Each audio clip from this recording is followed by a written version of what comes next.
The House has failed to pass a motion to censure Democrat Stacey Plaskett, who was texting convicted pedophile Jeffrey Epstein during a congressional hearing. But Plaskett took to the House floor to defend herself.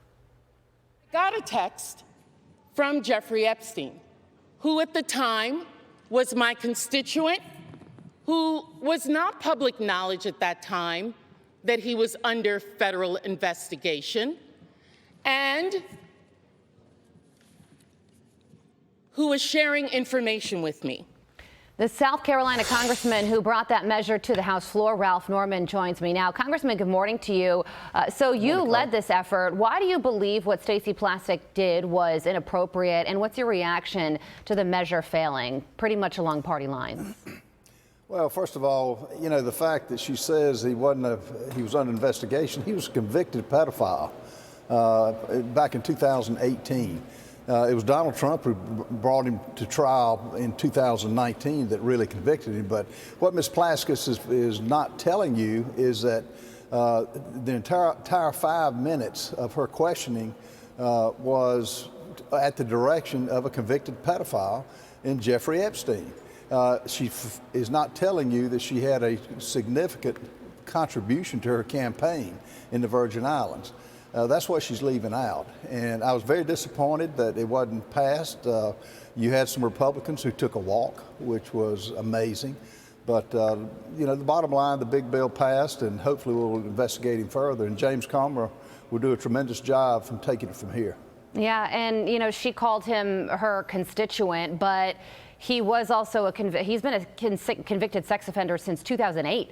And this took place over a decade later, this text message conversation. So just how far will you go to try and make the other side look bad is an open question here. But when it comes to Epstein, Congress approved the release of these files yesterday. The president said he would sign this. And now the House is trying to get some of Epstein's bank records. So what's going to happen next here? Well, I think they'll investigate not only his bank records, but the flight logs, which will be really telling on who took those flights. And, you know, Carly, this isn't a Democrat, it isn't a Republican issue. This is an American integrity issue of bringing to light what it was a massive cover-up. The victims that came out, from what I understand, there are thousands of others over the 40-year career that this madman abused young children. Yeah. So I think it'll be brought out, and I think Comer will, in due time, the American people will know. Absolutely. Getting to the bottom of this in full transparency has always been the right approach. Now, yesterday, the Saudi Crown Prince was at the White House meeting with President Trump, and the state of South Carolina came up when it comes to the economy and investment. Here's the manager of one South Carolina company talking about that. Watch this.